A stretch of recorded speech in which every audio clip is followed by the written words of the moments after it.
مباشرة من فم الحصن الأبية من قلعة الصمود والتحدي. الآن جماهير غفيرة من الشباب والنساء من هنا من هذه القلعة الصامدة في مسيرة شعبية يجوبون بها كأرجاء هذه المدينة منطلقين من مخيم الحرية والعيش الكريم التي ينصفونه كشكل تصعيدي ضدا على كافة السياسات اللاشعبية المنتهجة التي تكرس الإقصاء والتهميش.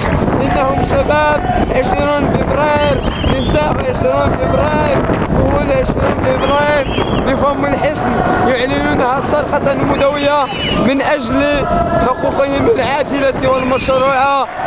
نحن الآن معكم على الهواء من هنا من قلعة الصمود والتحدي من فم الحصن حيث مخيم الحرية والعيش الكريم. عبد الكدح، وكالة أنباء الشعب.